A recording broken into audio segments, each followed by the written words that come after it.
राम राम राम राम राम राम राम राम राम नारायण नारायण। संबंध। अब भगवान आगे के 2 श्लोकों में अर्जुन के 6 प्रश्नों का क्रम से उत्तर देते हैं। श्री भगवान उवाच अक्षरं ब्रह्म परमं स्वभावोऽध्यात्ममुच्यते भूतभावोद्भवकरो विसर्ग कर्म संगित। श्री भगवान बोले परम अक्षर ब्रह्म है और परा प्रकृति जीव को अध्यात्म कहते हैं। प्राणियों की सत्ता को प्रकट करने वाला त्याग कर्म कहा जाता है। व्याख्या। अक्षरम ब्रह्म परमम, परम अक्षर का नाम ब्रह्म है। यद्यपि गीता में ब्रह्म शब्द प्रणव, वेद, प्रकृति आदि का वाचक भी आया है तथा यहां ब्रह्म शब्द के साथ परम और अक्षर विशेषण देने से यह शब्द सर्वोपरि सच्चिदानंद घन अविनाशी निर्गुण निराकार परमात्मा का वाचक है। स्वभावोध्यात्म उच्यते। ऐसे तो आत्मा को लेकर जो वर्णन किया जाता है वह भी अध्यात्म है। अध्यात्म मार्ग का जिसमें वर्णन हो वह मार्ग भी अध्यात्म है और इस आत्मा की जो विद्या है उसका नाम भी अध्यात्म है। गीता 10वें अध्याय का 32वां श्लोक। परंतु यहां स्वभाव विशेषण के साथ अध्यात्म शब्द आत्मा का अर्थात जीव के होनेपन का वाचक है। भूत भावोद्भव करो विसर्ग है कर्म संगीत है। स्थावर जंगम जितने भी प्राणी देखने में आते हैं उनका जो भाव अर्थात होनापन है उस होनेपन को प्रकट करने के लिए जो विसर्ग अर्थात त्याग है उसका कर्म कहते हैं। महाप्रलय के समय प्रकृति की अक्रिय अवस्था मानी जाती है तथा महासर्ग के समय प्रकृति की सक्रिय अवस्था मानी जाती है। इस सक्रिय अवस्था का कारण भगवान का संकल्प है कि मैं एक ही बहुत रूप से हो जाऊं। इसी संकल्प से सृष्टि की रचना होती है। तात्पर्य है कि महाप्रलय के समय अहंकार और संचित कर्मों के सहित प्राणी प्रकृति में लीन हो जाते हैं और उन प्राणियों के सहित प्रकृति एक तरह से परमात्मा में लीन हो जाती है। उस लीन हुई प्रकृति को विशेष क्रियाशील करने के लिए भगवान के पूर्वोक्त संकल्प ही विसर्ग अर्थात त्याग है। भगवान का ये संकल्प ही कर्मों का आरंभ है जिससे मनुष्यों की कर्म परंपरा चल पड़ती है। कारण कि महाप्रलय में प्राणियों के कर्म नहीं बनते, प्रत्युत उसमें प्राणियों की सुषुप्त अवस्था रहती है। महासर्ग के आदि से कर्म शुरू हो जाते हैं। 14वें अध्याय में आया है परमात्मा की मूल प्रकृति का नाम महत ब्रह्म है।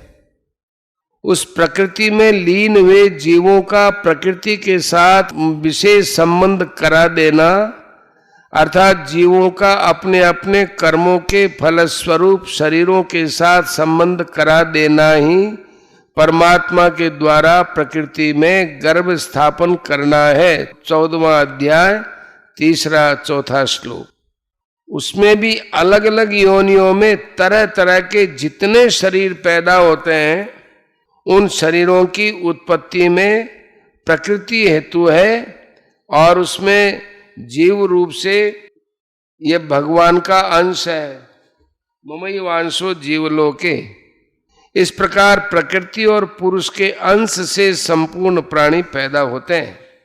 13वें अध्याय के 26वें श्लोक में भगवान ने कहा कि स्थावर जंगम जितने भी प्राणी उत्पन्न होते हैं वे सब क्षेत्र और क्षेत्रज्ञ के संयोग से ही होते हैं। क्षेत्र क्षेत्रज्ञ का विशेष संयोग अर्थात स्थूल शरीर धारण कराने के लिए भगवान का संकल्प रूप विशेष संबंध ही स्थावर जंगम प्राणियों के स्थूल शरीर पैदा करने का कारण है। उस संकल्प के होने में भगवान का कोई अभिमान नहीं है, प्रत्युत जीवों के जन्म जन्मांतरों के जो कर्म संस्कार हैं वे महाप्रलय के समय परिपक्व होकर जब फल देने के लिए उन्मुख होते हैं तब भगवान का संकल्प होता है।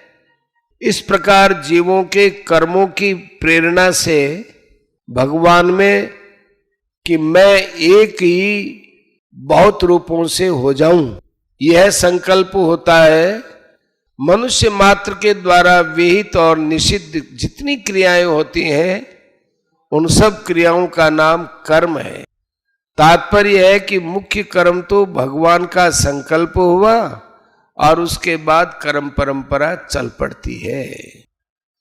परिशिष्ट भाव स्वभावोध्यात्म उच्यते, परा प्रकृति भगवान का स्वभाव है। प्रकृति विद्धि में पराम, प्रकृति कहो चाहे स्वभाव कहो एक ही बात है। यह परा प्रकृति अर्थात जीव ही अध्यात्म नाम से कहा गया है। इसको भगवान ने अपना अंश भी बताया, ममई वांसो जीवलोके। स्वभावोध्यात्म उच्चते का दूसरा तात्पर्य है कि बालक जवानी और वृद्धावस्था में, जागृत स्वप्न और सुषुप्ति में, 84 लाख योनियों में, सर्ग और प्रलय में, महासर्ग और महाप्रलय में भी जीव का कभी अभाव नहीं होता। नाभावो विद्यते सतः, अर्थात उसका अपना भाव माने सत्ता सदा विद्यमान रहती है। सृष्टि रचना रूप कर्म को त्याग कहने का तात्पर्य है कि इसमें अपनी स्थिरता का त्याग है, कारण कि तत्व स्थिर अचल है और उस स्थिरता का त्याग ही कर्म है। भगवान का सृष्टि रचना रूप कर्म ही आदि कर्म है, जिससे कर्मों की परंपरा चलती है। अतः कर्म के अंतर्गत 3 प्रकार के कर्म आते हैं। सृष्टि रचना, दूसरा क्रिया मात्र जो फलजनक नहीं होती, और तीसरा पाप पुण्य जो फलजनक होते हैं। भगवान की सृष्टि रचना रूप कर्म वास्तव में अकर्मी है। भगवान ने भी कहा है कि तस्य कर्तारम अपिमाम विद्य कर्तारम अव्ययम। उस सृष्टि रचना का कर्ता होने पर भी मुझ अव्यय परमेश्वर को तू अकर्ता जान।